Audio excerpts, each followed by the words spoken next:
Hey everybody, welcome to the show. In my continued quest to introduce you to every single person at the ever-expanding Bright Star Studios, we arrive at somebody who was there at the very beginning of my personal journey with Ember Sword. Today on the show, we have Jess Mulligan, who was instrumental in getting me to grips with how things operated way back in the day in July of 2020 when I started my journey. So, Jess, welcome to the show. Thank you. Good to be here. Just for posterity's sake, can you tell the people what you do on Ember Sword? What your position is? Well, I kind of float a little bit right now. I'm helping out with community and game architecting. Right. Based on, so you need to understand, I've been making and developing and managing online games for 35 years. So one of my roles here is to just make sure we avoid the obvious mistakes that everybody else made along the journey, right? And to help out wherever I can. And right now, that's basically community, looking at the game, and also helping to use my contacts to contact people that we can hire, right? And people I've worked with over the years that, might be good fit for the Bright Star team. I see. That is enlightening. Well, what a segue. Well, as these meta themes have a certain pattern, let us start with the beginning. What is your background? You mentioned 35 years, which is staggering to me. So if you can cover some of that, I would be very interested. Yeah, well, I started in online games back in 1986. Whoa, holy crap. Yeah, that was before the internet was commercialized. I mean, everything was done on the old proprietary online services. And I actually started out what was called a sysop, a system operator, on General Electric's information service called Genie. You have to understand that ran on the mainframes. GE had mainframes all over the world at that point. But in the evening, they weren't really being used that much. In the daytime, they were mostly used by banks, right, for transaction resolution.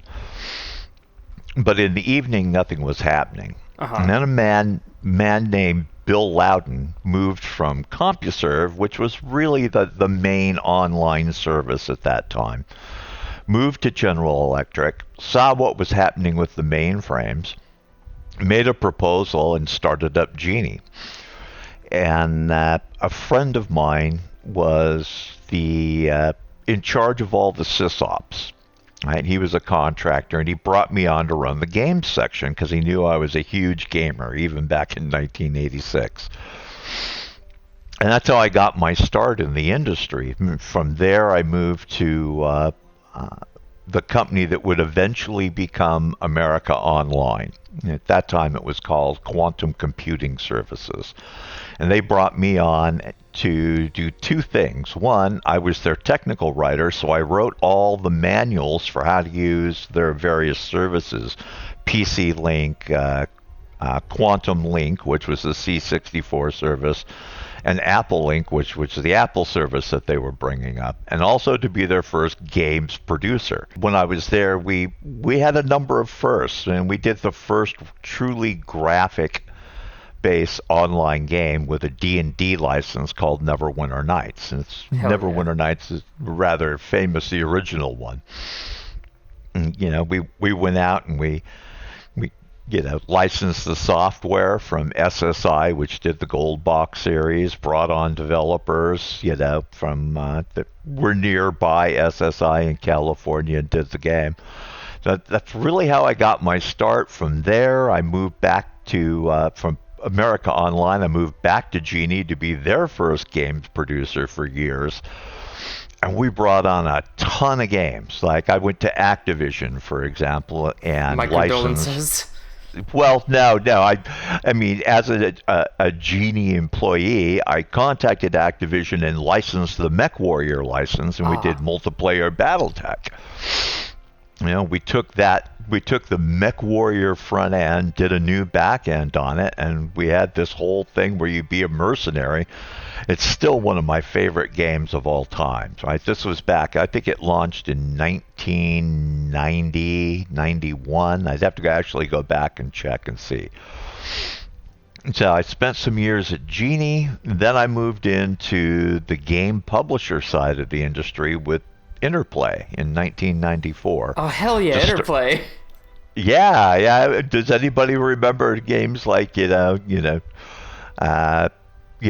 Dragon's Gate? Boy, what were some of the others? Battle Chess. Battle Chess was one of their evergreen products. Anyway, they had the license for the Star Trek the Old Series. They brought me on to start their online division and do a Star Trek online game. And that eventually fell through. Paramount got sold, and they canceled all the Star Trek contracts.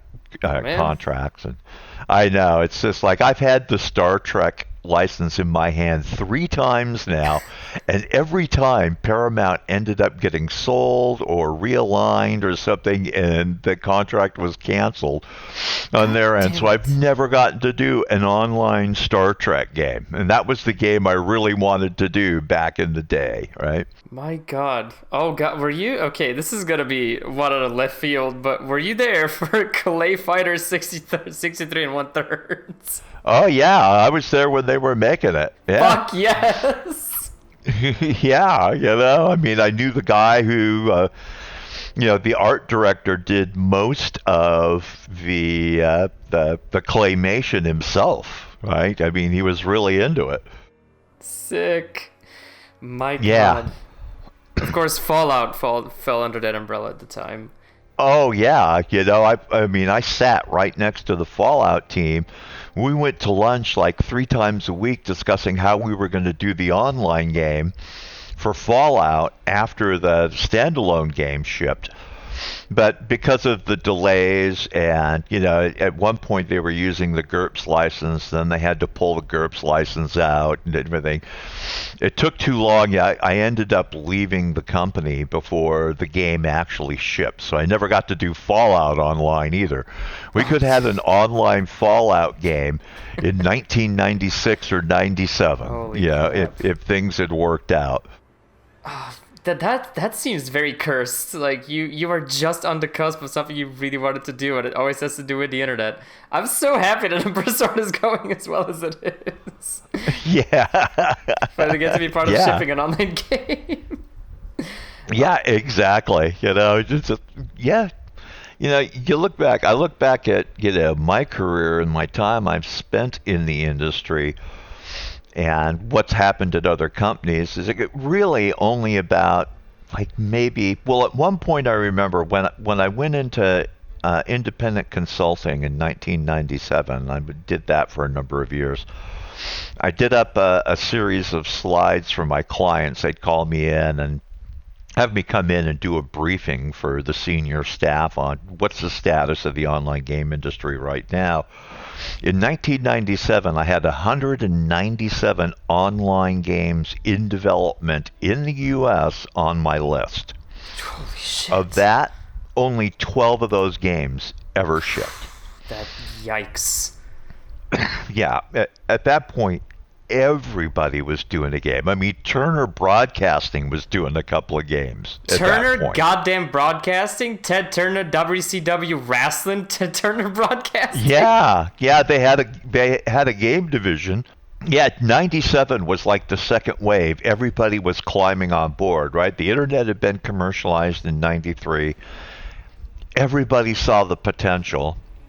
After a few online games went live on the internet and were making pretty good money, so we've got to get in on this. So everybody was doing it. I mean, everybody in Hollywood, all the studios started a game division. Everybody, Paramount, Warner Brothers, Fox, you name it. Everybody had an online game division, but most of those divisions never really shipped a game. Well, it stands to reason then, because, I mean, if they were chasing a trend, they didn't have the infrastructure in place, I would assume, or the experience. Yeah, but they spent a lot of money trying to get it there. Oh, well, of course. I mean, I used to say back from 97 until about 2002, I gave talks at a lot of conferences during that period. And I used to start out with saying, I'm the consultant who got paid a crap load of money to give advice that was never heeded. So I mean, it's just like all those guys hired me at that point, right? To just come in and tell them how to do it, how to set up the infrastructure, the skills and talents that were needed. And they kind of, either they totally ignored it or they went ahead and hired all those people and then ignored them. Oh, come on. It's the same thing happening today. I mean, look what happened at Google Stadia, Amazon Games. Those guys have spent, literally hundreds of millions of dollars on games and put people in charge that had no idea, right? I mean, had never done a multiplayer game before, never done an MMORPG before. And those people just ignored the experts. It's still very weird to me that how in the world do you get access to so many resources and just not know at all how to spend them? I guess it comes with them coming from a different industry altogether, but the hubris is still staggering. Yeah, it is. You have to remember, part of it is politics too, right? So at these large tech companies, the people that got put in charge were the people who were friends with senior management and really wanted to do games, really wanted to be in the games industry. But they'd never made a game before. They'd just been playing games all their lives and figured that, in some cases it was that they figured, well, I've played enough games. I know how to do them. I know what's popular, right? Which it does not work that way. No, it really doesn't, So, I mean, I look at like both Google and Amazon, and without naming names, they had some of the premier talent in the game industry making games for them, right? I mean, in-house. I mean, people who, given their head, would have been able to lead them to huge success, right? But they ignored all the warnings from these people. I mean, Google Stadia is a perfect example. This has been written up by, dozens of sites. I'd say, it's not like I'm revealing secret information. But, they invested, the money in projects that normally take 4 to 5 years to come out and got impatient after 2 years and shut them down. I was like, where was your thinking process there? It is strange, but it is what it is. I mean, all we can do, in terms of us, is that we know not to make these mistakes, since, the examples are regrettably recent enough and are almost on like a loop as to where we can never forget those lessons. So hooray for that. Exactly. That was a very dour topic, but where were we then? Early 2000s? What happened then? Yeah, early 2000s. I was 2003.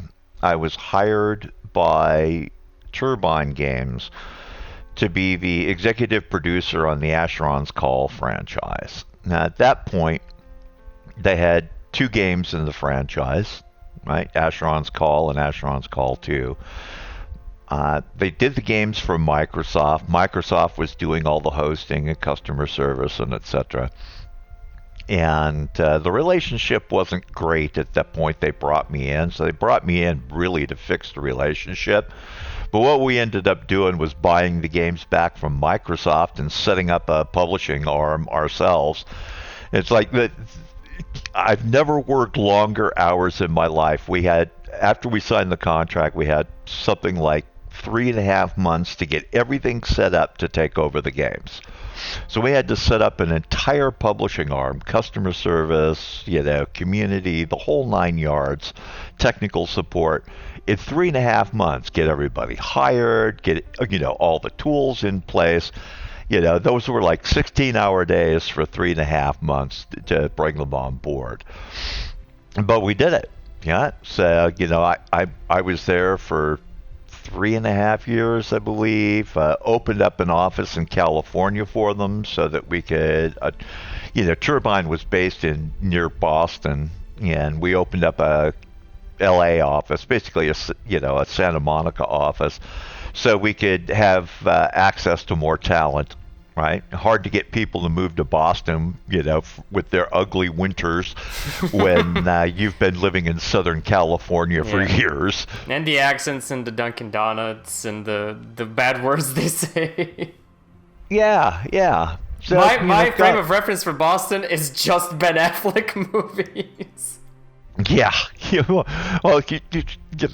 so I arrived in Boston on February 3rd, 2003.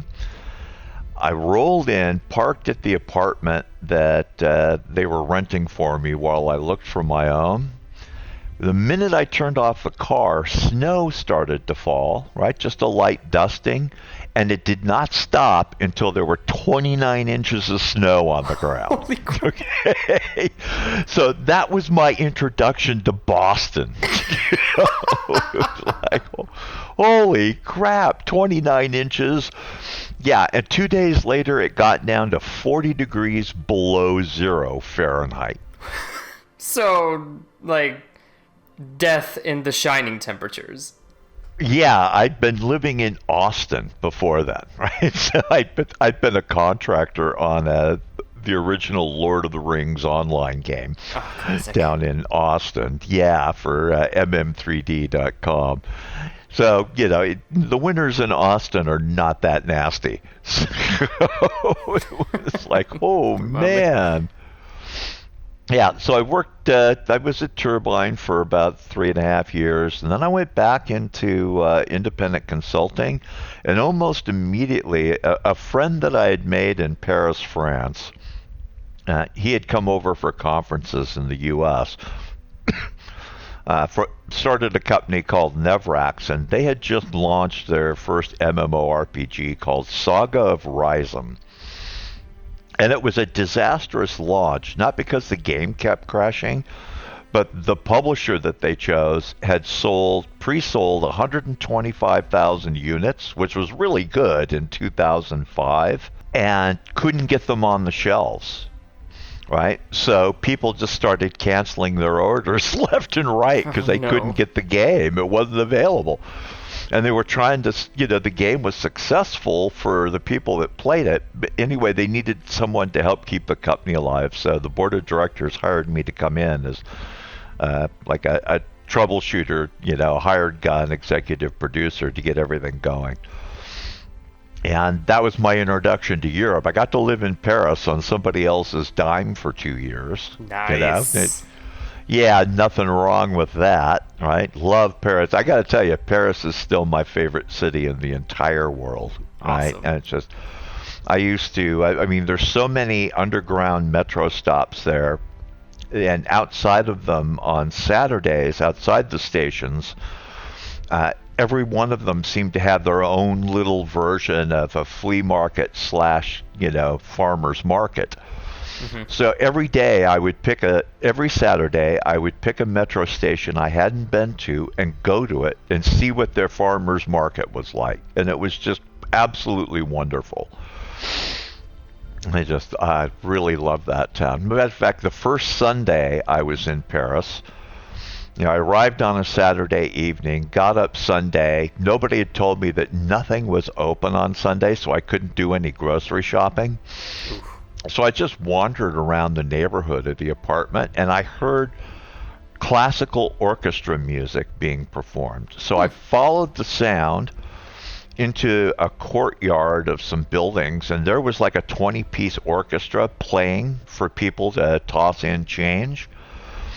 And I stood there for a while, half hour or so, until somebody happened to mention that this was Paris's Metropolitan Orchestra. What? That came out on Sundays and picked a different courtyard every Sunday, and just played for the people and put out a guitar case to take tips. But they wanted to bring their classical music to people who couldn't afford to buy a ticket at the Opera House to come see them. Oh my god, that's beautiful. It's perfect. I was like totally entranced. I paid 20 euros for one of their CDs, right? And was just like, I was totally amazed at how good the music was. So, anyway, that's my introduction to Europe. I spent most of the next 15 years in Europe, right? Because of that, I moved to Germany to work on Anno online. I don't know if you know the Anno series. I do. I believe Ubisoft owns them now. Yeah, Ubisoft owns them now. It was a company called Sunflower owned it when they hired me in like 2006, 2007 to come in and start helping design and set up the infrastructure to do an Anno online game. And again, here I am. I spent 2 years putting this whole project together, working with the original Anno designer to get all the formulas for crafting and, town building together, getting the whole thing together. And then they sell to Ubisoft, and Ubisoft at that time, this was like late 2007, said, yeah, we're not interested in MMORPGs right now, so bye. It was just like, oh my God. So I really wanted to do that game too. It would have been great. So, but after that, a business incubator in Switzerland hired me to set up. They wanted to do some experimentation with commercial online products, multiplayer online games for a really casual audience to see if a casual audience would be attracted to MMORPGs and the like. So we did that for 2.5 years, and at the end of it, I just told them, it's pretty obvious that the type of games you guys want to do aren't interesting to the crowd that pays for online games. So we shut that down, and then I moved back to the U.S., and then I moved to Germany for 6 years and worked for Travian. In Germany, did the game Travian and other games, and that was great. And then I went back to the U.S. in 2019. Started consulting again, and then in early 2020, Mark, the CEO of Brightstar, contacted me about coming on board as a contractor to help them with both community and just looking over their game design and where they were going with game design at the time. This is like a year and a half ago. Just to make sure they were heading in the right direction and to point out any real risks they hadn't seen. And that's how I got involved with Ember Sword. That very nicely covers the second question, which was, how did you come to work on Ember Sword? Which, very elegant. This might be my favorite beginning of a Beat the Team podcast ever. Awesome. Well, let's keep with the Ember Sword topic then. What is your vision for the game? You know what? Here's the thing. I don't have a personal vision for a game. I bought into the vision that the original crew put into it. I looked at it. I mean, when they first invited me to look at it and come on board as a short-term contractor, I looked at it. I was fascinated by what you could do with the blockchain, all right? And lots of potential and opportunity for online games in terms of ownership. But also, so look at one of the things that's just can be a real problem for online games is customer service and keeping track of who owns what, right? I mean, when you, like, I look over my 35 years, I look at all the customer service shops that I've been involved with. One of our biggest problems is always people writing in to say, hey, I've been hacked and these weapons and armor are missing. And when we finally, spend like 8-9 hours, man hours digging into it, turns out they'd given somebody, access to their account, which is almost always not allowed in these online games, right? And that guy had stolen the stuff and sold it, right? You're giving it to somebody else, right? So these guys were basically lying to us and trying to get their stuff back, trying to get us to replace it. With the blockchain, they can't do that because it's obvious what the transfer is at any one moment with literally less than a minute's research, right? So you don't have to dig into the database. You just look and see, oh, well, that sword got passed over to that guy at such and such a time on such and such a date. So nobody could call us up and say, it's missing from my inventory. All of a sudden, 20 to 30% of your customer service calls gone, right? They're not taking up your time anymore. And so that fascinated me about the blockchain. So back to the original question, I bought into the vision they had for the game. So my job is to help them implement that vision in the best way possible. That's it, right? I look at how these guys are doing it. If I see a risk, I point that risk out, okay, and say, look, you got to think about this. Yeah, make sure you have, fault tolerance in for this risk, and then we're ready to go. And then I help out.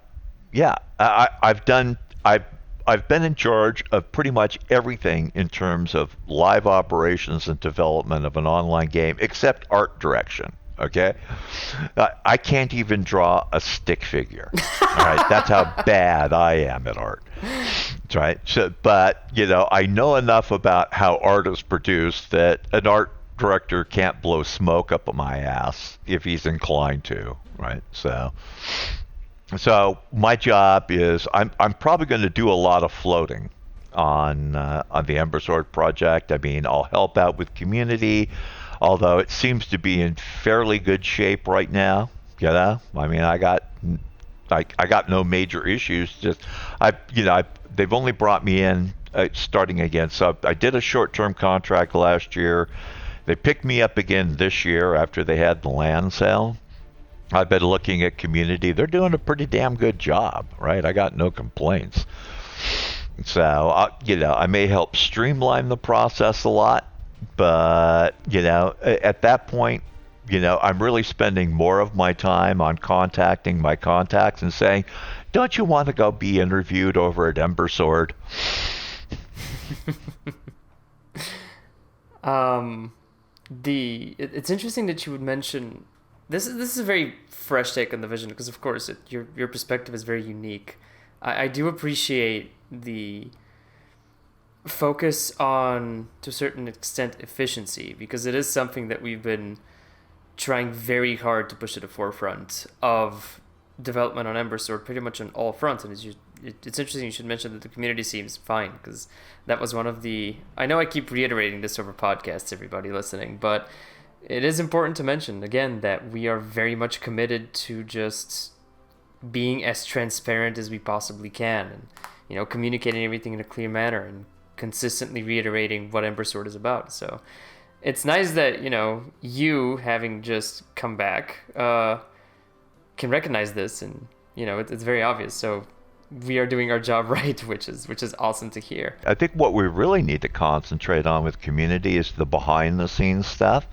Make sure that the infrastructure is in place so that when the horde comes roaring in, after beta and we've launched, there will be a horde, I have no doubt.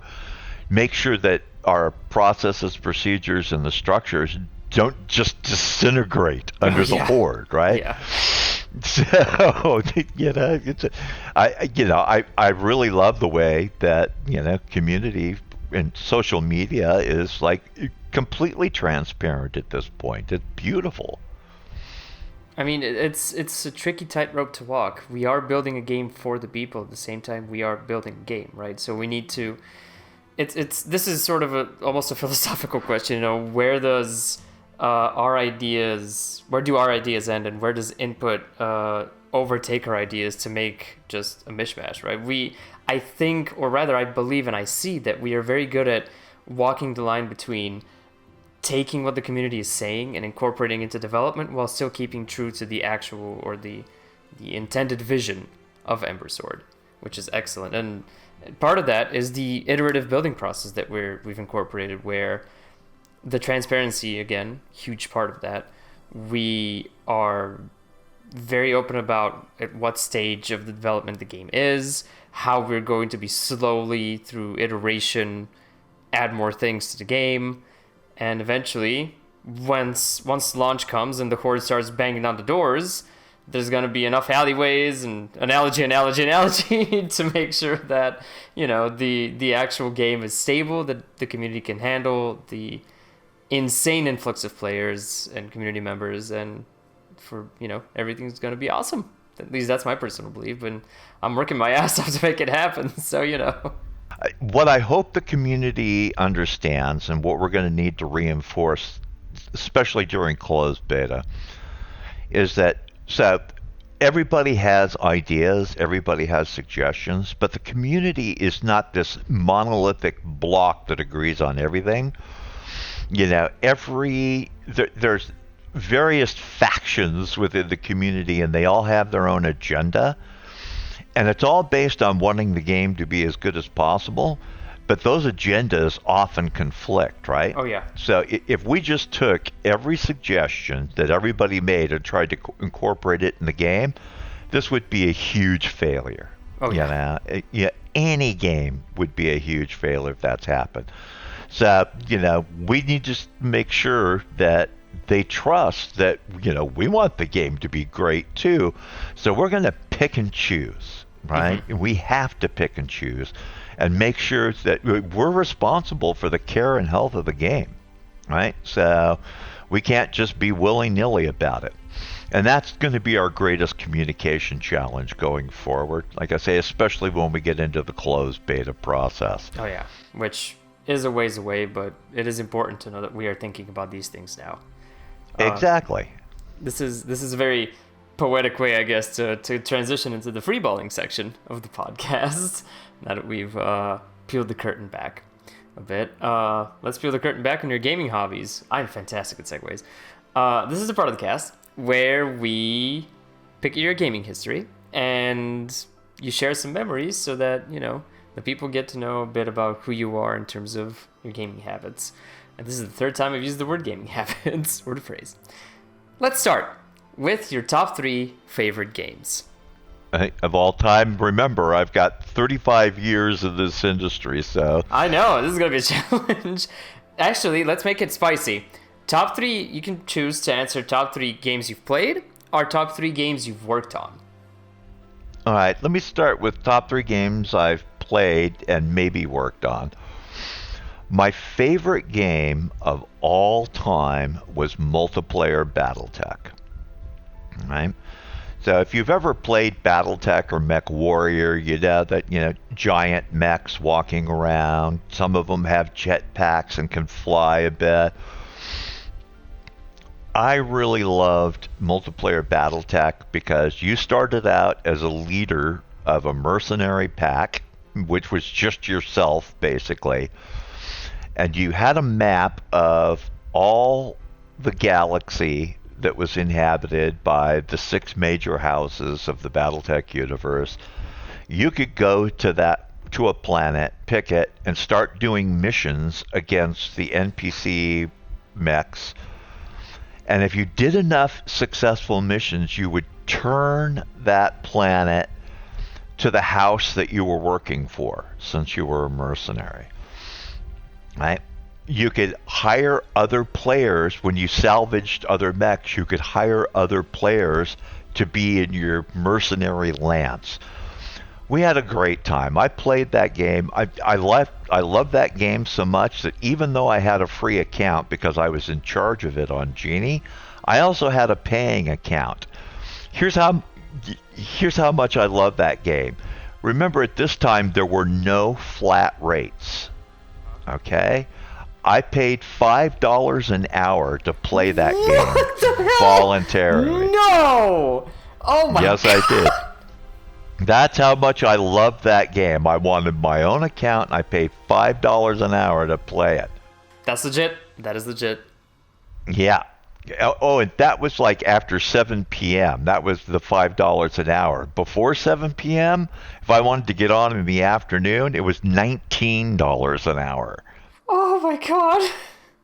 Yeah, remember, the banks got first priority, right? So it's like in the daytime. Oh, Jesus. So anyway, you could probably find on Wikipedia or out there people with fond memories of multiplayer BattleTech. My favorite was a 4-on-4 battle that we were having in the battle arena. Solaris is the gaming arena in the BattleTech universe, and at one point they had that in the game, and so we had a 4-on-4 battle inside an urban area, and all I can remember about that game was everybody had jetpacks. We were all using light mechs, and so we were hopping over buildings and trying to land on each other, and we'd ram each other, and then we'd hit the jets at the same time. So here we are shooting up into the air and twirling around, and all we see is all these mechs in the air trying to get aiming on everybody. It was great. It was like one of my favorite battles ever. Okay, so that's my favorite game of all time. I think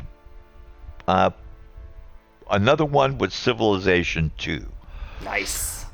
Yeah, I probably put I had to have put well over 3,000 hours into that game. I just loved it so much. And just, and at one point, I was challenging myself on the top levels, and I refused to save the game, right? I wanted to win without ever saving the game.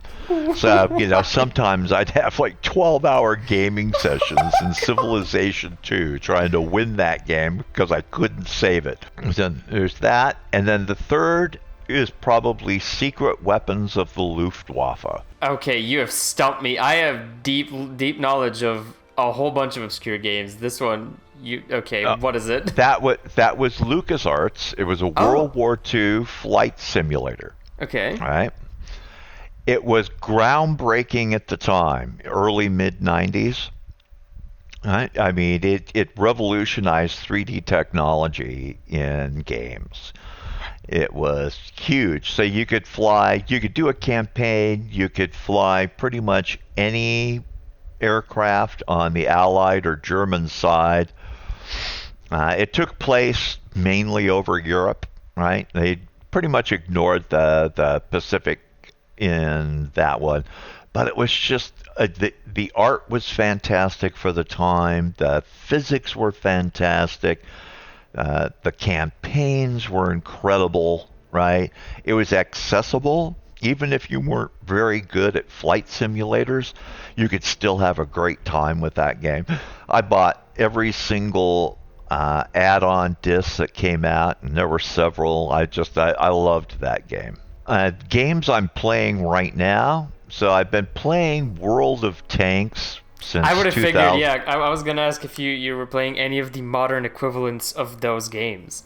Sure, I've been playing World of Tanks since 2012. I love the random battles in that game, even though they could be incredibly frustrating. And so I love the random battles. I'm not even a member of a clan because I can't afford the time to be a member of a clan on the European map because those guys are fanatics, right? I think they put in 5 or 6 hours a day each. And Jesus. I have so many other things that I have to do work-wise, consulting-wise. I just can't afford to be a member of a clan. But still in all, I look back over my record. I've got accounts on both the North American and European servers, and I've fought over 12,000 battles. Jesus. In World of Tanks. I've got several level tier 10 vehicles. I love the game. So I'm playing that. I'm playing Civilization 6. I played Civilization 5 before it. And then I have a third slot where I play games, but mainly it's games that I play. I try to find comparable games to my clients' games that I'm working on right now. So, like right now, I'm looking to see if there's anything comparable to Ember Sword that I should play and see what they're doing. And I have other clients in Europe right now as well, and I'm looking for comparables to their games. Or sometimes, clients send me games saying, we want you to evaluate this. We're thinking of investing in it. Right. So I save the third slot for that. So I get to play a lot of different games. That is pretty cool. That's actually I have sort of a similar structure where I have a little note folder on my phone, and I have a little currently playing tab that I've made for myself, and I just write down what I play so I don't, forget what I'm doing. So it's nice to see that similarity. Before we move on to the other questions, I was curious. Another 4X game came out very recently, I believe on Xbox Game Pass, called Humankind.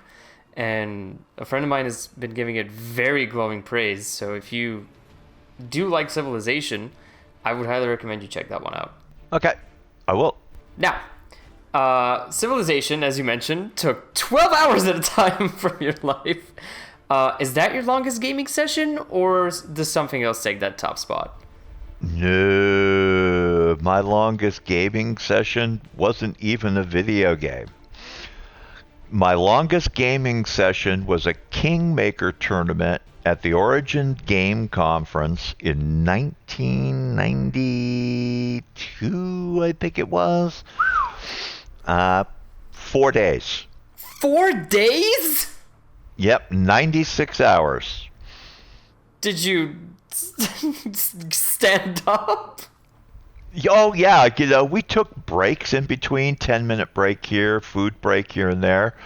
But, it was a game we were going to play till somebody win. If you haven't played Kingmaker, it's about the War of the Roses in England, a board game about the War of the Roses. And the person who ends up with the last royal heir alive wins. And this was the championship round for the game. Holy crap. And, so there were 9 of us at the table that had made the championship round. And we were all so good. We were evenly matched. And nobody could capture other. So there were, if I remember right in Kingmaker, there's like 7 royal heirs. And 7 different players had a royal heir. Nobody could capture the royal heir that another player had.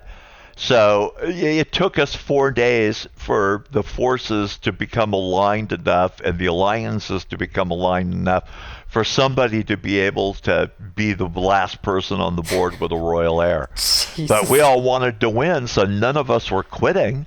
I mean, we had people falling asleep at the table, taking cat naps, So, but at the Origin Game Convention was only 2 days long. We went 2 days over.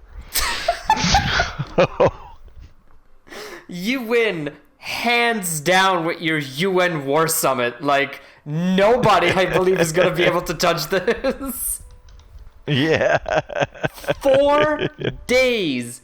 Jesus H. Christ. Yeah, it was. I'd never want to do that again. I mean, I was young and healthy, right? Until then.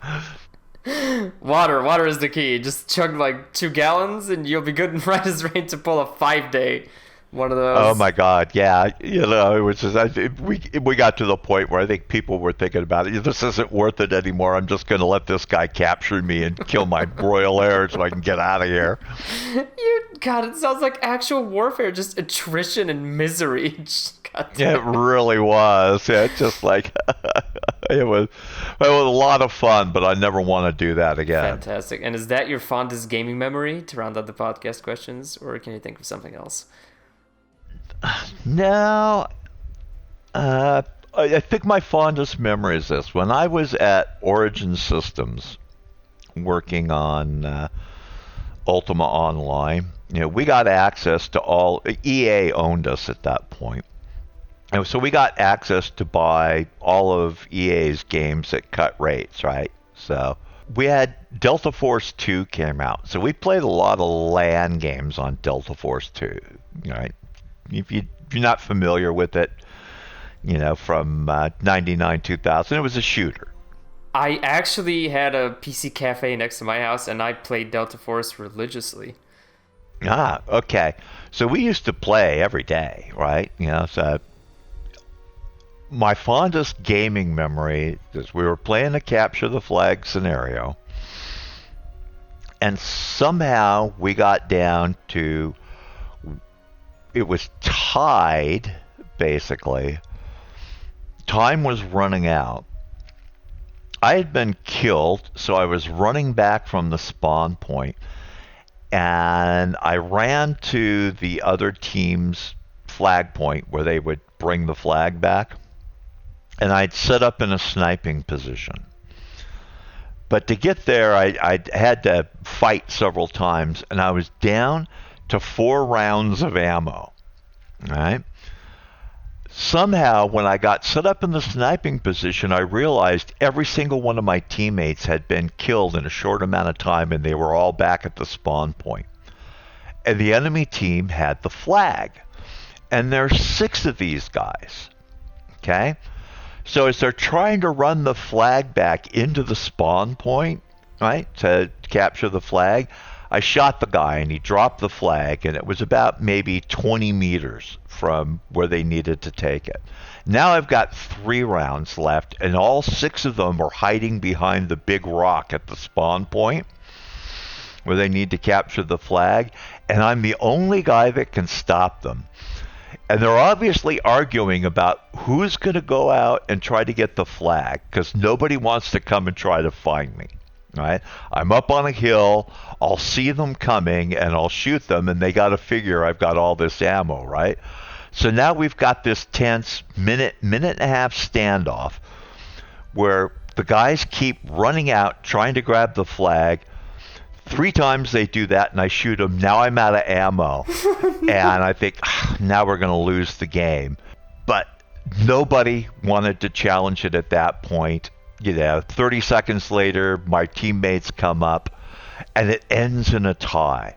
And I just remember I'm so tense, I'm shaking, I'm sweating from my forehead, that minute and a half to 2 minutes where I'm having to hold off the whole team with 3 bullets, right? And the biggest bluff I've ever had to run.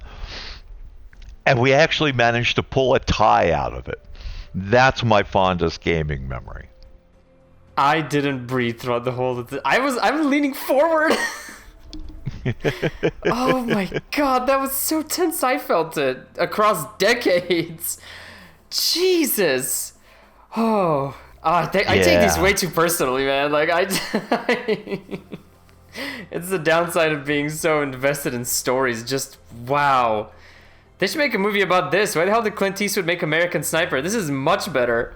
Bradley Cooper, who? God, well, that was a fantastic note to end this podcast on. You rival Sam in storytelling ability. I assume if I get both of you on a podcast, it's going to be like the Silmarillion, essentially. Wow.